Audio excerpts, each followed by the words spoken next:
वाडा शहरातील सुज्ञ मतदारांनी अनेक भामट्यांना उबडे उताने लोळवले, चांगला धडा शिकवला.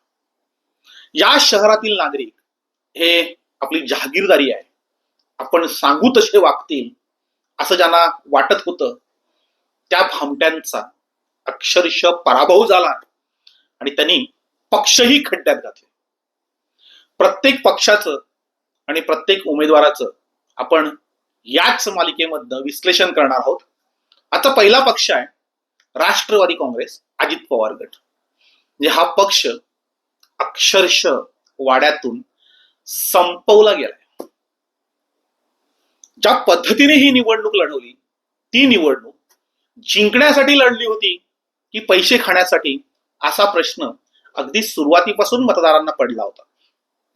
जे आम्ही याच चॅनलमधनं सांगितलं होतं की वाडा शहरामध्ये सर्वात जास्त चर्चा ही रंगाबिल्लांच्या तडजोडींची आहे. ज्यावेळेस राष्ट्रवादी काँग्रेसने रणजिता प्रफुल्ल पाटील यांचा उमेदवारी अर्ज भरला होता आणि त्यानंतर तो ज्या पद्धतीने काढून घेतला, त्यावेळेस झालेल्या तडजोडी जर बघितल्या तर त्या अत्यंत घाणेरड्या होत्या.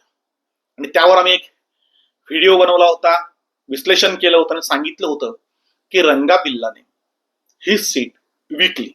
त्यावेळेस त्यांनी पहिली तडजोड ही शिवसेनेशी केली होती. शिवसेनेकडनं 15 लाख रुपये घेऊन सेटलमेंट केली, उमेदवारी अर्ज मागे घेतला. खर तर हे पैसे रंगाबिल्लांनी घेतले, मात्र उमेदवार रणजिता प्रफुल्ल पाटील यांच्या नावाने खापर फोडण्यात आलं. दुसरी तडजोड केली शिवसेनेला वरचं मतदान देण्यासाठी, म्हणजे ते पत्रक जे काढायचं होतं त्याच्यासाठी ही तडजोड झाली. तिसरी तडजोड झाली भाजपा बरोबर, म्हणजे युती केली शिवसेनेशी आणि वरचं मत आम्ही तुम्हाला देऊ असं सांगून भाजपाच्या उमेदवारांकडूनही पैसे घेतले गेले. जे नगराध्यक्ष पदाचे ज्या उमेदवार होत्या त्यांच्या पतींना बऱ्यापैकी या लोकांनी धुतलं. त्याच्यानंतर ज्या वॉर्डामध्ये त्यांनी उमेदवार उभे केले नव्हते त्या वॉर्डामध्ये आम्ही तुम्हाला मतं देतो, तुम्हाला पाठिंबा देतो असं सांगून तिथल्या उमेदवारांकडून पैसे घेतले. आणि कहर म्हणजे जिथे उमेदवार उभे केले होते तिथेही त्या उमेदवारांची विक्री करून पैसे कमावले. म्हणजे या निवडणुकीमध्ये या रंगाबिल्लांनी फक्त पैसे कमावण्यासाठीच पक्ष वापरला आणि त्याच्यामुळे पक्ष अक्षरशः खड्ड्यात गेला. म्हणजे एकूण जे मतदान झालं 9,641, आज रिझल्ट लागल्यानंतर राष्ट्रवादी काँग्रेसच्या अजित पवार गटाला मतं जी मिळालेली आहेत ती अवघी 543. म्हणजे 543 मतांवर राष्ट्रवादी काँग्रेसचा अजित पवार गट हा थांबलेला आहे. निकाल लागण्याच्या आधी या रंगाबिल्लांची चर्चा होती, आणि कोणाकडून किती पैसे घेतले, कसे पैसे घेतले, ही चर्चा ज्या पद्धतीने सुरू होती ती बघितल्यानंतर अक्षरशः मतदार सोडा उमेदवारही संताप व्यक्त करत होते.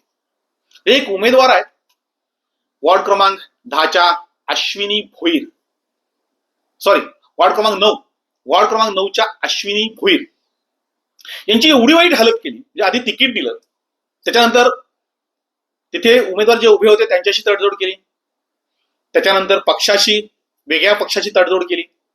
त्यामुळे अक्षरशः संतापल्या, वैतागल्या. पक्षाकडून आलेले पैसेही त्यांना पोहोचले नाही, जे दिले होते तेही घेऊन गेले.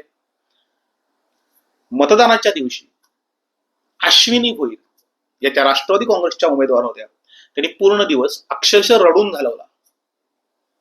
त्या मतदानाला गेल्या नाहीत. म्हणजे एवढी वाईट वेळ या रंगाबिल्लांनी या अश्विनी भोईर यांच्यावर आणली होती. आणि मतदानाच्या आकडेवारीवरून लक्षात येतं की त्यांची कशा प्रकारे या लोकांनी पैसे घेऊन विक्री केली, आपला उमेदवार कशा पद्धतीने विकला. या अश्विनी भोईरना अवघी 15 मतं मिळालेली आहेत. अश्विनी भोईर या लोकप्रिय उमेदवार होत्या. मागच्या वेळेस त्या ग्रामपंचायत असताना सदस्य होत्या, त्यांचं काम चांगलं होतं. मोठ्या विश्वासाने त्यांनी राष्ट्रवादी काँग्रेसचं तिकीट घेतलं होतं आणि रंगाबिल्लावर विश्वास टाकला होता. मात्र पक्षाकडून आलेले पैसे खाल्ले, त्यांच्या नावावर पैसे खाल्ले, त्यांना पक्षाने दिलेले ते पैसेही घेऊन गेले आणि सगळ्यांशीच तडजोडी केल्या. ते जे उमेदवार होते त्यांच्याशी तडजोडी केल्या, पण वरच्या मतासाठीही तडजोडी केल्या. त्या महिला एवढ्या हताश झाल्या, हतबल झाल्या की त्या मतदानालाही गेल्या नाही. म्हणजे पहिलं उदाहरण असेल की उमेदवार स्वतःच मत द्यायलाही गेलेला नाही. एवढ्या घाणेरड्या पद्धतीने राष्ट्रवादी काँग्रेसचं स्थानिक नेतृत्व त्या उमेदवारांशी वागले. दुसरं उदाहरण आहे प्रमिला तरसे यांचं. म्हणजे वॉर्ड क्रमांक 2 मध्ये प्रमिला तरसे या उभ्या होत्या. सेम कंडिशन त्यांची अशीच केली. म्हणजे प्रमिला तरसे ही या लोकप्रिय आहेत, बऱ्यापैकी त्यांचं नाव आहे, अगदी रिंगणात होत्या, शर्यतीत होत्या, त्या निवडून येतील अशी निवडणुकीच्या 4 दिवस आधी खात्री होती. मात्र तडजोडी झाल्या आणि त्याच्यानंतर जो निकाल लागला तो प्रमिला तरसे यांना अवघी 9 मतं आहेत. ज्या वॉर्डामध्ये त्या निवडून येतील असं वाटत होतं त्या वॉर्डामध्ये अक्षरशः 9 मतं या प्रमिला तरसे यांना आहेत. म्हणजे एकूणच जर राष्ट्रवादी काँग्रेसच्या पदाधिकाऱ्यांची सेटलमेंटची जी कारकीर्द बघितली तर निकाल हाच लागेल असं वाटत होतं. म्हणजे आम्ही आधी जाहीर केलं होतं की यांचा एकही उमेदवार निवडून येणार नाही. यांनी एकूण 7 उमेदवार उभे केले होते, त्याची 4 उमेदवारांची ही डिपॉझिट गेलेली आहे. 3 उमेदवारांचे डिपॉझिट वाचले, ते तिन्ही उमेदवार बाहेरून आलेले आहेत. 3 उमेदवार बाहेरच्या पक्षातून घेतले, त्यांना तिथे तिकीट मिळेल की नाही गॅरंटी नव्हती म्हणून त्यांनी यांच्याकडून तिकीट घेतलं आणि ते फसले. मात्र त्यांनी त्यांच्या लोकप्रियतेवर चांगली मतं मिळवली. उरलेल्या राष्ट्रवादीच्या 4 उमेदवारांची अक्षरशः डिपॉझिट केले. आपण बघूया या उमेदवारांना किती मतं मिळाली आहेत. राष्ट्रवादी काँग्रेस अजित पवार गटाच्या एकूण 7 उमेदवार उभे होते. वार्ड क्रमांक 2 मधून प्रमिला तरसे, अवघी 9 मतं आहेत. हा आदिवासी वॉर्ड आहे आणि तिथे फक्त 9 मतं मिळालेली आहेत. नोटाला तिथे 10 मतं मिळालेली आहेत. म्हणजे अजित पवार गटाच्या उमेदवाराला 9 मतं आणि तिथल्या लोकांनी नोटाला 10 मतं दिलेली आहेत. म्हणजे 1 मत हे जास्त आहे. 5 उमेदवार उभे होते, त्यांचा क्रमांक 5वा आलाय. अर्थातच शेवटच्या क्रमांकावर त्या फेकल्या गेल्या. त्यांचीही अत्यंत घाणेरड्या पद्धतीने तडजोडी करून विक्री केली गेली, पैसा कमावला गेला. वार्ड क्रमांक 4 मध्ये नंदकुमार रोठे हे आमदारांच्या पीएचे पीए, यांच्यासाठी पूर्ण ताकद खर्ची केली होती आणि ते निवडून येतील याच्यासाठी प्रयत्न केले होते. पण त्यांचीही, म्हणजे विश्वास कोणावर ठेवा मोठा प्रश्न आहे, त्यांचीही विक्री केली गेली. म्हणजे किमान नंदकुमार रोठे यांच्याशी तरी पक्ष हा इमानदारीने काम करेल, की त्याचे जे आका आहेत की त्याच्या बरोबरची जी मंडळी होती ती त्याच्या बरोबर राहील असं वाटलं होतं. त्यांची तयारी नंदकुमार रोठेची गेल्या 2-3 वर्षापासून सुरू होती. अवघीच 47 मतं आहेत. 5 उमेदवार उभे होते. यांचा 5वा क्रमांक म्हणजे शेवटचा क्रमांक आमदाराच्या पीएचा पीए, 5वा क्रमांक. इथेही राष्ट्रवादीची खरी इज्जत या एका उमेदवाराच्या मतांवरून दिसते की राष्ट्रवादीची वाडा शहरामधली काय किंमत आहे. वार्ड क्रमांक 5 मध्ये आदेश डेंगाणे यांना फक्त 52 मतं आहेत. त्यांचा 4था क्रमांक, तोही शेवटचा आहे. म्हणजे पहिले तिन्ही जे उमेदवार मी सांगितले त्यांचा शेवटी जेवढे उमेदवार उभे होते त्यापैकी शेवटचा क्रमांक यांचा आहे. वॉर्ड क्रमांक 7 मध्ये रिद्धी भोईर, अर्थात या भाजपच्या उमेदवार होत्या.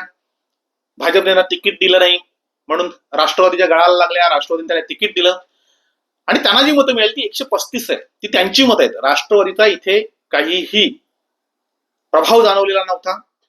त्यांच्यासाठी वरच्या मतासाठी पैसे घेतले गेले होते दुसऱ्या पक्षाकडनं, जे ज्या भाजपच्या विरोधात लढत होत्या आणि भाजपकडूनच पैसे घेतले गेले त्या दुसऱ्या क्रमांकावर राहिल्या.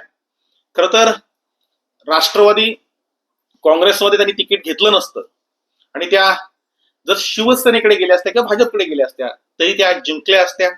मात्र त्यांचाही इथे दारुण पराभव झालेला आहे. वॉर्ड क्रमांक 9 मध्ये अश्विनी भोईर अक्षरशः त्या मतदानालाही गेल्या नाही. तोंड फोडून शिव्या शाप देत होत्या या रंगाबिल्लांना.